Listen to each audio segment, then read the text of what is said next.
everyone. Today I'm going to talk more about the wisdom behind the practice of Kundalini Yoga. It's something that has brought so much value to my life on so many levels because it's not just a physical practice or a mental one or an emotional one. There's so many layers and levels to Kundalini and the wisdom embodied within it. And as we covered in the video about the Aquarian times, I talked about how we're in an information age and there's so much information readily available and so much change coming at us on such a consistent basis. But in order to navigate through that, we need to find the wisdom within, the infinite wisdom within. And the practice of Kundalini is all about accessing that. And life happens, it does change a lot, and that change can be painful. I recently have been dealing with a lot of grief from a pretty painful loss that I suffered. And in my grief, I've experienced a range of emotions, and I've really turned to Kundalini for the wisdom to help get me out of this pattern and out of the sadness and the depression and the anger and all of the associated feelings with that. I believe that with the loss of those we love, their souls go on and their souls are infinite and their souls are at peace.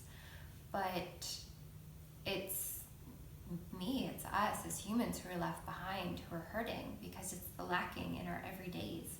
And that is a real loss. And I'm so sorry for anyone else encountering loss. I know it's a part of life, we all encounter it, and no one else can ever understand what that soul meant to you in your life. And so I'm so sorry for what you're experiencing, and I hope that what I am learning to help me through will be helpful to you as well.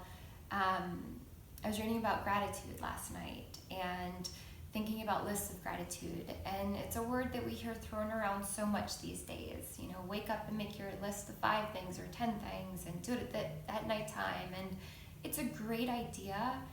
And there's certainly been mornings where I don't want to get out of bed and I don't want to face the day, and so I've forced myself to think of things I'm grateful for, and that is a great practice. But it occurred to me in my research last night that too, I should learn to find gratitude in the moment, because in the morning I can think of things like the sunlight coming in and reasons to get out of bed to be grateful for, and in the evening I can think about the things that happen throughout the day. But what if instead throughout the day I experience that gratitude and live those moments, because this life is a gift.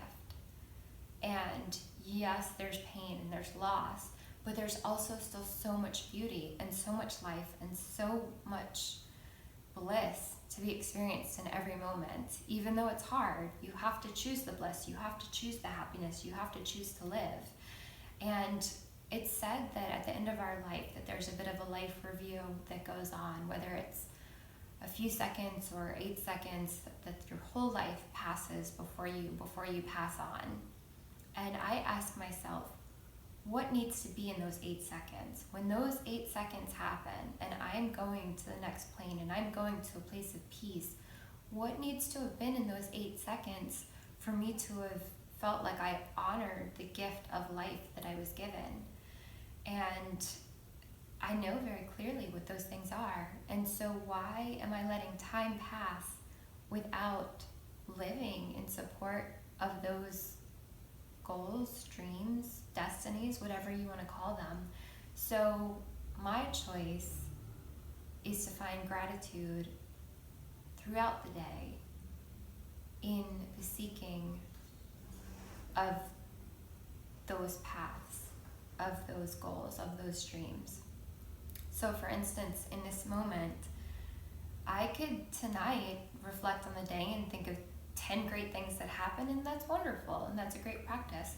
But what if instead, too, right now, I, in this moment, ask myself, okay, what are the things that are so important to me that they need to be in those minuscule 8 seconds? What are the things? And right now, how am I contributing to that? And the fact that I am contributing to that, isn't that phenomenal? Isn't that incredible? Every time you reach a goal, don't you look back and think, wow, there were so many late nights, there were so many ups and downs, there were so many challenges, but I made it through. And wow, look what we've done.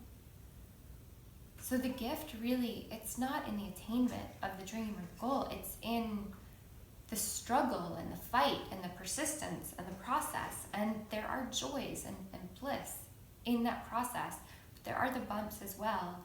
And it's all beautiful, it's all life, it's all a gift. So I hope that whether you're dealing with grief or just dealing with life, we all lose our way. We all feel lost in some ways sometimes. And we can choose to get bogged down by that. We can choose to see the threats of life coming at us.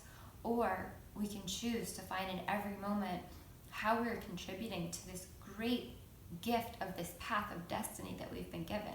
We all have some sense of dream of being a writer, or an actor, or an artist, or a lawyer, or whatever it is, or having a beautiful family, or having wealth to support your family, whatever it is that you're after that's so meaningful to you that you someday will be so proud to have accomplished. Find such joy in the fact that every day and every moment you can be taking steps to get there.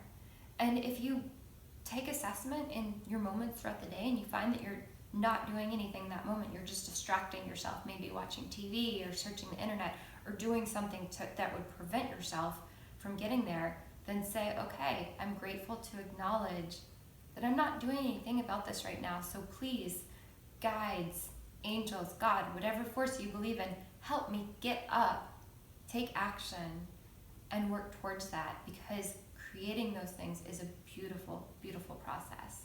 It is the making of a life that is a beautiful thing, not just the destination. I hope that you can find gratitude throughout your day. Thank you so much. For more of these videos, please visit sacredfolk.com. Sat Nam.